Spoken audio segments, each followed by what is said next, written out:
This is Pam from NortheastWheelsEvents.com with Joe and his 66 Yenko Stinger. I have been waiting a long time to do this interview because so many people don't know who Yenko is, nor do they know about the Yenko Stinger.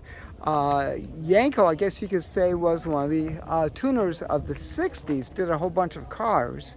Of course, they always know about the muscle cars, the Novas and the Chevelles and all that, but they don't know about the Corvair. Tell me about the Yenko Stinger. What did he do? What's the differences? Well, Don Yenko was a road racer. He raced Corvettes, and in 1965 he sat down with his Chevy racing buddies and decided to Corvair over the rear engine and the traction of the rear engine and the horsepower fit the deep production road racing class. So back then you had to build 100 cars to be legal for that class. So he had 100 of them shipped in, tractor trailer from GM, fleet order, and they're all white, black interior, 4-carb engine, 4-speed. And when he was done, this is what they look like, exactly. Very good. Striping, stickers. Okay, what modifications? Let's start with the engine. Show us the engine. What did he do with the engine? It's a Stage 2, which fits the production racing class. Exactly. Okay. And it's up to 190 horse. Stock was 140 horse.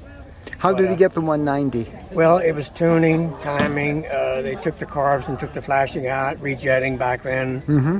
Because it... Let's take a look, see at the engine. Yeah, As long as we're talking about it, might as well see it. yeah. They didn't have unleaded gas in those years back then. So. Right, of course. It looks pretty well standard. What are those carbs? Those are just straight... They're Rochester 1-barrels. There are 2 Yeah. primaries and 2 secondaries. Okay. And these are the exact air filters that were put on the prototype when he was testing it and sold them. I added my own electronic ignition, electric fuel pump on it. Right. Added a couple things just to...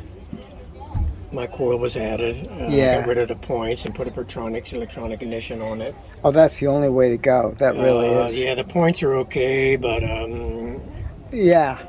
you don't check them or keep them clean and replace them. You have that starting problem. Yeah, we always forgot that back in the old days, every 6 months to a year, we always did a tune-up, which included plugs, Right. points, cap, rotor, Right. condenser. Just like changing oil. Yeah. Yeah, and today points are getting rather dear, Yeah. so it's kind of crazy. Yeah. All right. Your cars are electronic ignition now. So. Oh yeah. So we got 190 back here. You're running through a 4-speed, correct? Yes. Very good. Very good. What did he do to the suspension?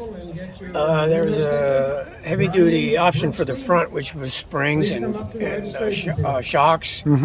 There wasn't really much for the rear in them. They didn't have gears like they do now for drag racing and autocrossing, but I think the 4-speed highest you get was 355-to-1 ratio. Okay. But the 66 is a heavy-duty Saginaw transmission, Ah. and that's the car, the transmission they use if they convert to the mid-engine V8 cars. Yes. Because the 65s on down aren't that heavy-duty. Gotcha. Okay. This is sweet. Now you also have the roll bar in there. Excuse me. I told you I'd be here to see you. Didn't Oh, you don't have the roll bar. Okay.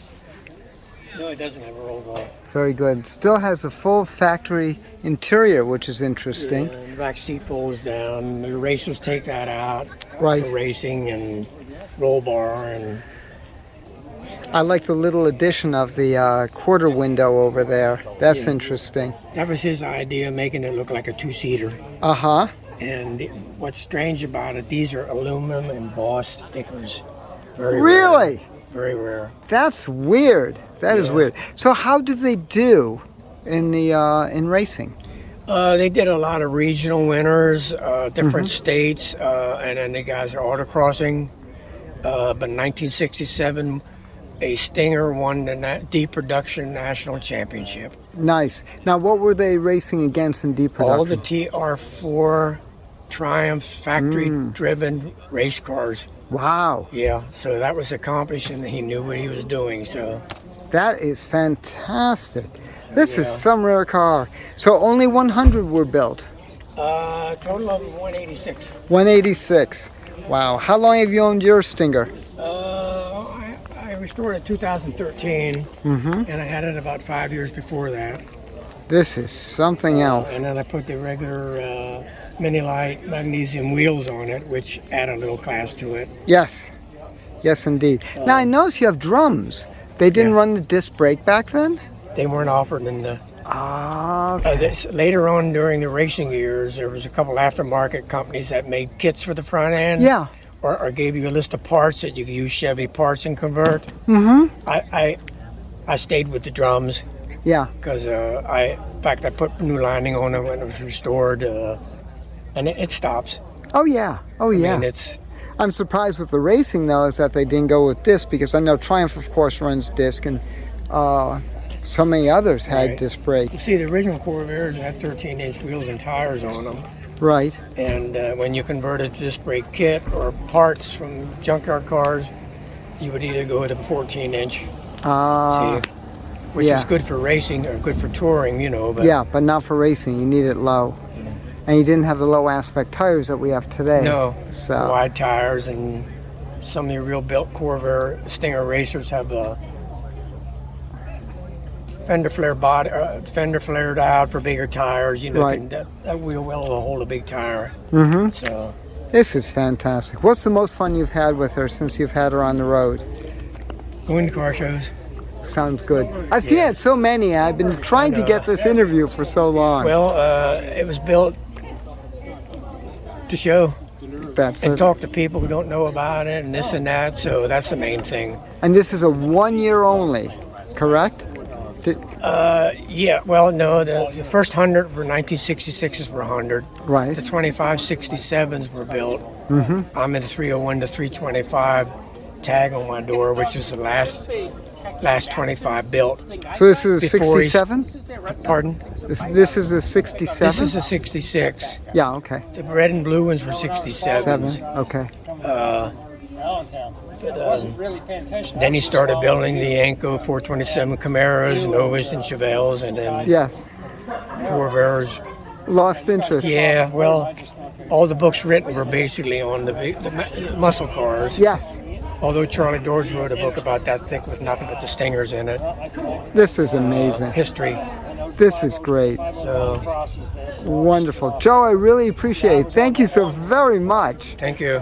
This is Pam from NortheastWheelsEvents.com at the Corvair Days over at EMMR Museum for more cool events like this and to promote your shows.